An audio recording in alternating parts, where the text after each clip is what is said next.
Salam sejahtera dalam Tuhan Yesus Kristus. Kita telah berbicara tentang bagaimana kuasa kasih Allah lewat putranya Tuhan Yesus Kristus. Kita telah berbicara tentang kuasa salib yang menjadi gambaran betapa Allah sangat mengasihi Anda dan saya. Pertanyaannya muncul kemudian kepada kita, lalu bagaimana dengan tanggung jawab kita sebagai orang-orang percaya, sebagai orang-orang yang sangat dikasihi oleh Tuhan? Saudara-saudara, jumpa kembali bersama dengan Peniel Misteri dalam acara Wajah Allah. Kami bersyukur boleh menemui dan menjumpai saudara-saudari dalam segala situasi dan keadaan apapun, dengan meyakini sungguh bahwa kasih Tuhan tetap ada dalam kehidupan kita. Tidak mudah bagi kami, Peniel Misteri, untuk tetap hadir, membawakan bagian firman Tuhan untuk direnungkan dan untuk menjadi berkat bagi kita semua. Sebab itu kami percaya bahwa kalau kami hadir sampai dengan saat itu terjadi karena kemurahan Tuhan, kasih Tuhan, dan karena doa dari saudara-saudari serta dukungan dari saudara-saudari, terutama dukungan daripada rekan-rekan yang ada di Peniel Misteri. Kali ini kita akan membahas tema tentang mengasihimu, mengikutimu. Mengasihi Tuhan, mengikuti Tuhan. Berbicara tentang kalau kita sudah dikasihi oleh Allah, kita sudah sangat disayang oleh Dia, apa yang menjadi bagian tanggung jawab kita? Apa yang menjadi bagian yang mesti dilakukan oleh orang percaya sebagai respons, sebagai sebuah sikap yang patut untuk membalas kasih Tuhan? Memang kita tidak akan sempurna bisa mengasihi Dia, tetapi ketika Dia menaruh rohnya di dalam kita, maka kita bisa untuk merespons kasihnya sesuai dengan kehendaknya dalam pimpinan dan tuntunan rohnya. Orang akan bertanya, bagaimana sih mengasihi Allah? Kalau berbicara tentang mengasihi sesama, maka itu adalah hal yang bisa kita pahami karena kita melihat objek atau orang yang mesti kita kasihi. Dan dengan gampang kita akan mengatakan begini, kalau mengasihi sesama berarti kita berusaha untuk melakukan yang baik kepada sesama kita. Tetapi bagaimana kita mengasihi Allah yang tidak kelihatan? Tetapi kita tahu bahwa Dia hadir dalam kehidupan kita. Dan kita tahu bahwa itulah yang juga Dia inginkan kita lakukan dalam hidup ini. Saudara-saudari, berbicara tentang mengasihi Allah, maka berbicara tentang bagaimana juga kita melihat tentang relasi kita dengan sesama, dengan orang-orang yang kita kasihi dan kita cintai. Maksud saya, padanannya ada di situ. Bagaimana cara kita mengasihi orang yang kita kasihi, kita cintai? Bagaimana kita mengasihi sesama? Seperti itu pula lah kita bisa melakukannya untuk Tuhan. Mengasihi Allah bisa seperti kita mengasihi orang-orang yang kita kasihi, kita cintai. Yang pertama, cara mengasihi Allah adalah kita mengasihi Allah dengan mengingat akan Allah. Bagaimana? Saudara-saudari, kalau kita memiliki rasa cinta, rasa sayang pada orang tertentu, entah itu pacar, pasangan hidup, anak kepada orang tua, maka kita akan mengingat mereka. Ingat, mungkin dulu Anda pernah punya pengalaman pacaran, atau sekarang orang-orang muda punya pengalaman pacaran. Baru habis menelpon, sudah menelpon lagi. Baru habis jalan-jalan, ketika sampai di rumah, tidak tahan untuk menelpon lagi, hanya untuk mengucapkan selamat tidur, mengucapkan sayang, dan seterusnya. Artinya apa? Kita mengingat orang yang kita kasihi, tidak jenuh. Bahkan bisa saja kita menyapa dia seperti kita minum obat, bahkan lebih daripada minum obat. Kalau minum obat 3 kali sehari, maka bisa saja kita menyapanya pagi, hampir siang, hampir malam, tengah malam, dan seterusnya. Kita mengingat. Nah, demikian juga ketika berbicara tentang mengasihi Allah, maka berbicara tentang bagaimana kita berelasi dengan Dia. Kasih kita ditunjukkan dengan mengingat Dia. Sesibuk apapun, mungkin Anda sibuk bekerja, mungkin Anda sibuk melakukan berbagai tanggung jawab sebagai ibu rumah tangga, sebagai mahasiswa, Anda sibuk untuk menyelesaikan tugas-tugas Anda. Sebagai seseorang yang bekerja serabutan, Anda bekerja dari pagi sampai malam, tetapi ketika berbicara tentang mengasihi Dia, maka kita berbicara tentang di tengah-tengah seluruh kesibukan kita menyempatkan waktu, memberikan waktu untuk mengingat Dia, untuk bersyukur kepada Dia, untuk berdoa kepada Dia, untuk mengatakan kepada Dia hal-hal yang kita ingin katakan dalam kerinduan kita. Tuhan, terima kasih, Engkau baik bagiku, aku memuji, aku mengingat Engkau. Jadi itu bisa kita wujudkan misalnya dalam kehidupan kita di tengah kesibukan, kita mengambil jeda sebentar. Dan dalam doa pendek kita mengucapkan syukur. Terima kasih Tuhan atas hari ini yang Tuhan berikan kepada saya. Di tengah-tengah pekerjaan yang menumpuk yang harus selesai, kita bersyukur, Tuhan terima kasih atas kekuatan yang Kau berikan bagi saya untuk menyelesaikan pekerjaan ini. Mengingat Tuhan. Mengingat Tuhan adalah tanda bahwa kita mengasihi Dia. Sama seperti kita mengingat selalu orang yang kita kasihi dan kita cintai. Kita sapa lewat WA, kita sapa lewat berbagai cara. Demikian juga ketika kita mengasihi Tuhan, ada dalam wujud kita mengingat Dia. Mengingat Dia di pagi hari, di tengah hari, di malam hari, kapan saja ketika kita terhubung dan kita mengingat Dia, ingin berbicara pada Dia dan berbicara kepada Dia, itulah cara kita mengasihi Dia, cara kita mengasihi Allah. Yang kedua, cara mengasihi Allah bisa kita lakukan dengan menghargai pemberiannya. Menghargai pemberiannya.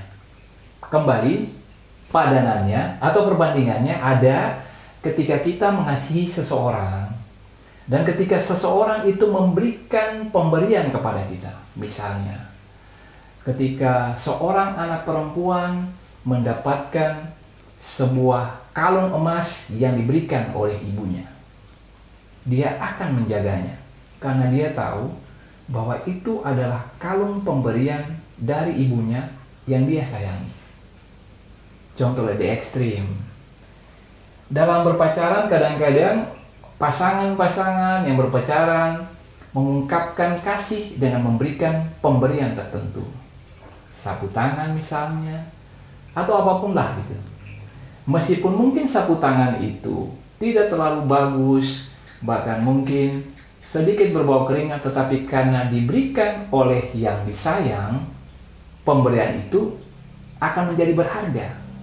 Dan dia akan menjaga pemberian itu dengan baik. Itu merupakan wujud daripada dia mengasihi orang yang memberikan pemberian itu. Nah, kembali kepada topik kita. Ketika kita berbicara bagaimana mengasihi Allah dengan mengatakan kita menghargai pemberiannya, mari kita datang, mari kita lihat apa yang menjadi pemberian Allah dalam hidup kita. Kehidupan. Kehidupan adalah kesempatan. Apa yang ada dalam kehidupan itu? Keluarga misalnya. Apa yang ada dalam kehidupan kita? Waktu yang Tuhan berikan.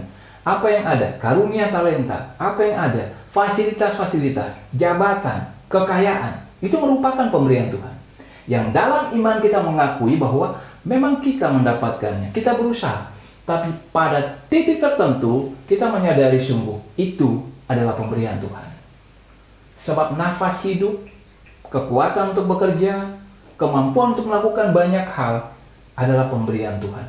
Kesehatan yang Tuhan berikan sehingga hari ini Anda bisa menyaksikan tayangan ini dengan syukur, dengan sehat, dengan kuat adalah juga pemberian Tuhan. Menghargai pemberian Tuhan adalah wujud daripada kita mengasihi Tuhan. Wujud daripada kita mengasihi Allah. Tidak mungkin kita mengatakan bahwa saya mengasihi Allah ketika saya tidak menghargai karunia yang Allah berikan. Tidak memanfaatkan talenta yang Allah berikan kepada saya. Tidak melakukan yang terbaik untuk mengisi kehidupan yang Allah berikan kepada kita. Ketika kita mengatakan saya mengasihi Allah, Dan ketika kita menghargai hidup ini, memanfaatkan waktu pemberian Tuhan dengan baik, memanfaatkan jabatan kita untuk melayani orang, memberkati banyak orang, kita tengah menghargai pemberiannya. Kan seringkali orang mengatakan gini, jabatan adalah pemberian Tuhan. Tetapi apakah benar bahwa Anda memahami jabatan itu pemberian Tuhan sehingga Anda menghargainya sebagai wujud kasih kepada Tuhan, wujud kasih kepada Allah? Kita berbicara tentang mengasihi Allah. Dalam cara yang kedua adalah dengan menghargai pemberiannya. Ketika Anda menghargai pemberiannya dalam hidup Anda, maka Anda telah mewujudkan kasih kepada Allah. Melakukan kehendak-Nya adalah hal ketiga yang bisa kita lakukan untuk mewujudkan kasih kita kepada Allah. Kembali kita lihat contoh dalam berelasi dengan orang yang kita kasihi. Bukankah lebih gampang bagi kita untuk melakukan apa yang diminta oleh orang-orang yang mengasihi kita? Saya kasih contoh anak-anak kita. Ketika mereka merasakan bahwa Anda mengasihi mereka, gampang untuk Anda membuat anak-anak Anda patuh kepada Anda. Anak-anak yang memberontak terhadap orang tuanya seringkali bukan karena anak-anak itu suka memberontak, tetapi terkadang anak-anak itu memberontak karena mereka tidak merasa dikasihi oleh orang tuanya. Mereka akan melakukan apa saja untuk mempermalukan atau mencari perhatian, mencari dan mendapatkan kasih dari orang tuanya. Saya pernah mendengarkan kisah tentang seorang pendeta yang berkunjung di sebuah penjara. Dia berkunjung karena dia biasa di situ, dia menyapa semua orang dengan ramah yang juga mengenal dia. Hai, halo, selamat pagi. Tetapi dia kaget ketika semua orang menyambut dia, menyapa dia. Ada seorang pemuda yang duduk di pojok dan cuek, diam saja, tidak antusias dengan kedatangannya. Dia jadi bertanya, ada apa dengan pemuda ini? Lalu pemuda itu kemudian didekati oleh pendeta itu. Dan pendeta itu menyapa, halo. Tetapi pemuda itu diam. Bagaimana kabarmu? Dia tetap diam. Tetapi kemudian dia mendekat kepada pendeta itu dan mengatakan gini, Pak Pendeta, tahu tidak? Semua pendeta di dalam dunia ini brengsek. Kaget pendeta itu. Loh, saya menyapa baik-baik, kenapa jawaban anak ini seperti itu? Dia tertarik untuk menyelidiki latar belakang kehidupan anak itu. Apa yang dia dapatkan? Yang dia dapatkan adalah bahwa papa daripada anak itu adalah pendeta. Tetapi dalam tanggung jawabnya sebagai pendeta, dia lebih banyak menuntut supaya anak itu menjadi anak yang sempurna karena dia adalah pendeta. Sayangnya tuntutan itu tidak disertai dengan perhatian dan penghargaan, waktu yang cukup untuk menyatakan kasih kepada anak itu. Yang terjadi kemudian adalah anak itu memberontak. Semakin dibilang dia harus melakukan ini dan itu, semakin dia akan melawan perintah papanya. Dan pada suatu saat dia mengatakan, apapun juga yang akan saya lakukan untuk mempermalukan ayah saya. Jadi yang mau dikatakan begini, ketika kasih terhadap seseorang tidak ada dalam diri kita, maka kita akan melakukan yang sebaliknya. Kita tidak akan menghargai dia, kita tidak akan melakukan apa yang dia perintahkan, dia inginkan, dan dia kehendaki. Sama seperti anak itu. Dia mempermalukan ayahnya dengan sengaja melakukan hal-hal yang buruk dan dia ada di penjara. Nah, saudara-saudara, kembali kepada apa yang tadi kita katakan. Yang ketiga adalah ketika kita berbicara tentang kita mengasihi Allah, maka kita berbicara tentang melakukan kehendak-Nya. Melakukan kehendak-Nya adalah dengan menaati Allah. Melakukan apa yang Dia kehendaki. Karena kita sadar sungguh bahwa kita melakukan hal itu sebab telah terlebih dahulu kasih-Nya hadir memberkati hidup Anda dan saya. Dia tidak menuntut sesuatu dari kehidupan kita. Dengan sempurna kita mesti melakukannya. Dia tidak menuntut kita untuk menjadi pribadi-pribadi yang begitu sangat baik. Tetapi yang pertama-tama dia lakukan adalah dia mengasihi kita. bukankah di minggu-minggu lalu kita telah membahas tentang kasih Allah kepada kita? Kuasa kasih yang luar biasa yang memberkati kita. Nah, hati kita yang disentuh oleh kasih Allah itulah yang nanti akan bergerak untuk kembali menyatakan kasih kepada Allah dengan melakukan kehendak-Nya. Bukan karena ancaman, bukan karena hukuman, tetapi karena kita telah lebih dahulu dikasihi Allah, maka untuk menyatakan kasih kita kepadanya adalah dengan melakukan kehendak-Nya.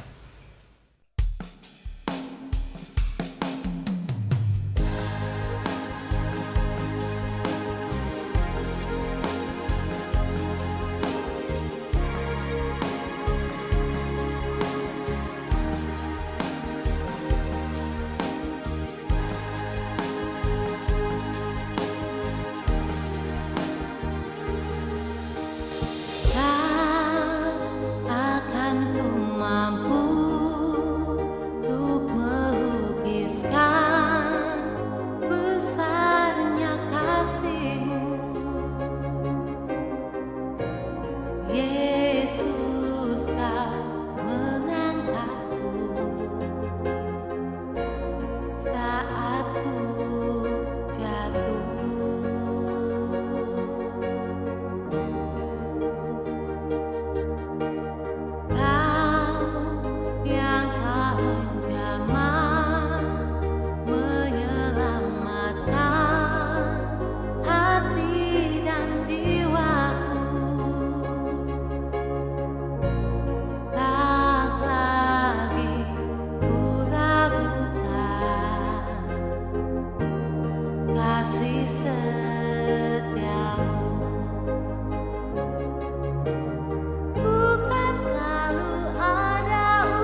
Kini kita akan berbicara tentang mengikutimu. Tadi kita telah berbicara tentang mengasihimu, mengasihi Tuhan, mengasihi Allah. Kini kita akan berbicara tentang mengikuti Tuhan, mengikuti Allah. Nah, dalam usbu-usbu sengsara Tuhan Yesus ini, kita menghayati penderitaan, kesengsaraan Tuhan Yesus dengan bagaimana kita merespons kasih Tuhan Yesus yang begitu besar, telah mati bagi kita, telah tersalib bagi kita. Firman Tuhan mengatakan bahwa bagaimana kita merespon dengan benar adalah dengan mengikuti Dia. Tetapi dalam salah satu ayat di dalam Alkitab, Tuhan mengatakan mengikuti Tuhan bukanlah hal yang pertama. Ada tahapan sebelumnya yang mesti kita lakukan sebelum kita sampai pada mengikut Tuhan. Yang pertama, Tuhan Yesus bilang, barang siapa yang mengikut aku, dia haruslah menyangkal diri. 1. 2, dia harus memikul salib. Ketiga, baru kemudian dia mengikut Tuhan Yesus. Jadi mengikut Tuhan Yesus dimulai dengan menyangkal diri. Apa menyangkal diri? Menyangkal diri sama dengan menahan diri. Menahan diri adalah menundukkan keinginan kita kepada kehendak Allah. Menundukkan kehendak kita kepada kehendak Allah. Tuhan Yesus pada suatu saat meneladankan hal ini. Ingat, sebelum Tuhan Yesus mati di kayu salib, Tuhan ada dalam pergumulan di Taman Getsemani. Bergumul antara melakukan apa yang dia kehendaki dengan apa yang menjadi kehendak Bapa atau kehendak Allah. Dia mendoakan, ya Bapa, sekiranya kalau mungkin biarlah cawan ini berlalu. Saudara-saudara, Tuhan merasakan pergumulan yang sangat berat. Penderitaan yang akan dia alami. Dan dia berdoa, meminta, menyatakan kehendaknya, menyatakan keinginannya. Bapa, kalau mungkin aku mau, biarkanlah penderitaan ini berlalu daripadaku. Tetapi sesudah 2 kali Tuhan berdoa, dan dia menyadari bahwa untuk itulah dia datang ke dunia. Dia harus meminum cawan itu. Dia harus menanggung penderitaan untuk menyelamatkan Anda dan saya. Di kali yang ketiga dia berdoa, biarlah kehendakmu yang jadi. Artinya apa? Dia menahan dirinya. Dia menyangkal dirinya. Dia menekan kehendaknya. Dan dia melakukan kehendak Allah. Dalam hidup ini, saya, saudara-saudari, memiliki keinginan, memiliki kehendak. Dan keinginan serta kehendak adalah karunia yang Allah berikan, yang tidak pernah bisa ditarik, atau Allah tidak pernah menariknya meskipun kehendak, keinginan itu bisa disalahgunakan oleh kita. Ini yang dikatakan dalam bahasa teologi free will, kehendak bebas. Setiap orang memiliki kehendak bebas untuk mengikuti kehendak Allah atau tidak mengikuti kehendak Allah. Berbicara menyangkal diri, maka berbicara tentang menahan diri. Menahan keinginan dan kehendak kita dan menundukkannya pada kehendak Tuhan. Menyangkal diri. Menyangkal diri adalah menahan keinginan-keinginan kita yang bisa saja apabila kita lepaskan akan merusak berbagai hal. Misalnya, kita bisa saja marah dengan sejadi-jadinya. Tetapi sebelum kita marah, kita mempertimbangkan ketika kita marah, apakah mendatangkan lebih banyak kebaikan atau keburukan. Seandainya kita marah, kita mesti marah terhadap apa? Apa yang kita marah di situ? Ketika memang kita melihat bahwa kita marah dan tidak mendatangkan hal-hal yang baik, meskipun mungkin kita jengkel, kita mau marah karena keadaan membuat kita seperti itu, tetapi berbicara menyangkal diri adalah kemudian menahan diri untuk tidak melakukan apa yang ingin kita lakukan. Kita menahan diri untuk tidak marah. Menyangkal diri. Menyangkal diri adalah menundukkan kehendak kita pada apa yang menjadi kehendak Tuhan. Yang kedua Tuhan berbicara tentang mengikut Dia sesudah menyangkal diri, maka memikul salib. Memikul salib. Apakah itu memikul salib? Setiap orang percaya ketika mengatakan menjadi pengikut Kristus, ketika mengatakan bahwa dia mau menjadi murid Tuhan Yesus, maka ada konsekuensi, ada dampak daripada pilihannya itu. Mengikut Tuhan Yesus bukan cuma berkat, tetapi mengikut Tuhan Yesus memperhadapkan kita juga dengan tantangan-tantangan, dengan persoalan-persoalan, dengan akibat-akibat yang mungkin tidak menyenangkan bagi kita ketika kita mengikuti Tuhan Yesus. Mengikuti Tuhan Yesus mendorong kita untuk menyaksikan kasih Tuhan kepada kita. Mengikuti Tuhan Yesus mendorong kita untuk menjadi taat kepada Tuhan. Menyaksikan kasih Tuhan terkadang tidak menyenangkan bagi orang lain. Mengikuti Tuhan Yesus, memikul salib, dengan kemudian menyatakan apa yang benar, menurut apa yang Tuhan katakan, mungkin tidak menyenangkan bagi orang lain. Anda mungkin menyatakan, karena saya mengikuti Tuhan Yesus, saya mau untuk menjadi orang yang jujur. Tentunya tidak menyenangkan bagi orang-orang di kantor misalnya, di tempat usaha, yang melihat kejujuran Anda sebagai halangan mereka untuk mendapatkan uang lebih banyak. Misalnya seperti itu. Konsekuensi yang Anda terima akibat hal itu adalah Anda dibenci. Anda dibenci karena Anda melakukan apa yang Tuhan kehendaki. Dan itulah salib yang mesti Anda pikul. Karena mengikut Tuhan. Terkadang juga ada hal-hal dalam hidup ini yang tidak bisa kita jelaskan. Mengapa ini terjadi dalam hidup saya? Mengapa penderitaan ini ada dalam kehidupan saya? Tetapi kita mengatakan begini, apapun yang terjadi dalam hidup saya mau tetap berpegang pada jalan Tuhan, pada kehendak Tuhan. Itulah memikul salib. Dan orang mengatakan begini, tiap orang memiliki salib yang mesti dipikul. Nah, sampai pada saat ini, ketika Anda mungkin merasakan bahwa salib Anda berat, itulah bagian daripada mengikut Tuhan Yesus. Ada sebuah kisah tentang salib yang berat dan salib yang ringan. Terkadang ada orang yang mengatakan, kenapa salib saya begitu berat? Kenapa salib orang lain begitu ringan?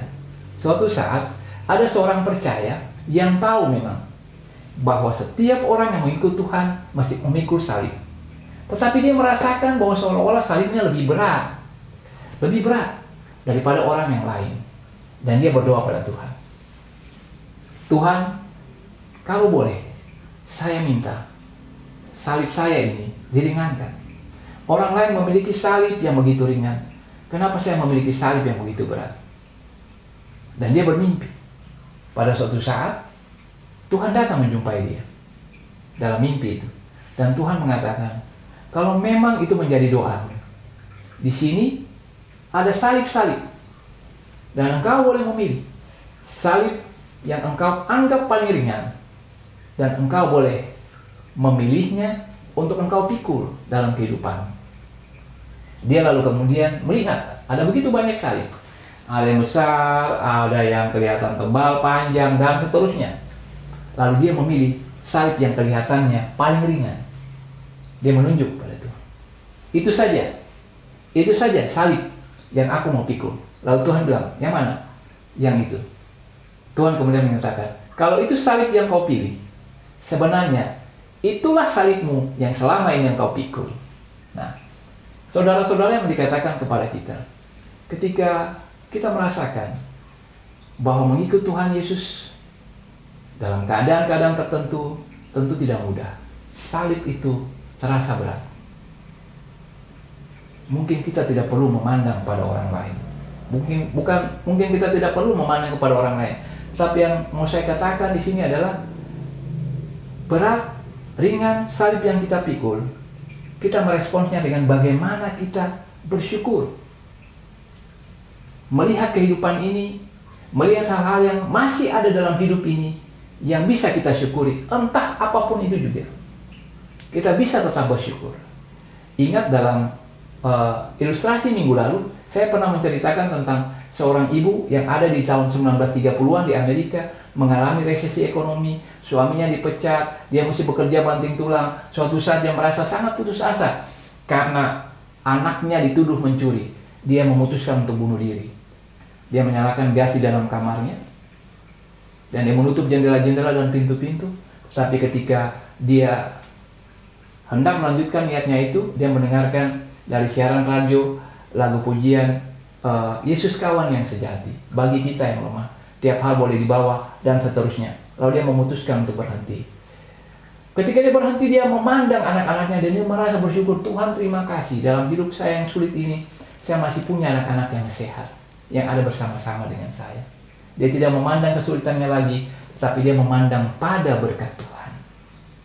Berat ringan salib kita tergantung dari bagaimana kita melihat kehidupan ini, dengan tetap mensyukurinya, melihat kebaikan-kebaikan Tuhan yang masih kita miliki, bukan melihat pada hal-hal yang tidak kita miliki. Memang itu tidak mudah, karena ada hal-hal tertentu yang tetap kita gumuli. Tetapi itulah mengikuti Yesus, berarti memikul salib. Dua hal ini yang mesti dilakukan untuk kemudian mengikuti Tuhan Yesus Kristus. Hari ini kita selalu mendengarkan tentang bagaimana mengasihi Tuhan, bagaimana mengasihi Allah, tentang bagaimana kemudian mengikuti Allah dalam kehidupan ketika kita mengatakan bahwa kita adalah pengikut Tuhan Yesus. Semoga khotbah ini menjadi berkat bagi kita semua. Dan saya percaya di dalam Tuhan kita telah diberkati. Ketika firman Tuhan diberitakan, maka ada berkat Tuhan dalam hidup kita. Ada kekuatan kuasa Tuhan yang mengubah hidup kita. Ada kekuatan kuasa Tuhan yang bekerja dalam diri kita untuk memulihkan hal-hal dalam diri kita yang tidak bisa dilakukan oleh kekuatan apapun, oleh diri kita sendiri, kecuali oleh kuasa Tuhan. Itulah kuasa firman Tuhan. Kita telah diberkati. Saya percaya kita telah diberkati oleh Tuhan. Tetap doakan kami. Tetap doakan kami. Tetap doakan kami supaya tetap bisa menjadi berkat bagi saudara-saudari, menjadi kemuliaan bagi nama Tuhan. Kita mengakhiri episode ini dengan doa. Dalam kasih dan kemurahan Tuhan, kita akan berjumpa kembali minggu depan, masih bersama dengan Penian Istri dalam acara Wajah Allah. Kamu dapat, kamu bisa, karena Dia mengasihimu. Tuhan Yesus memberkati. Sampai jumpa kembali. Shalom.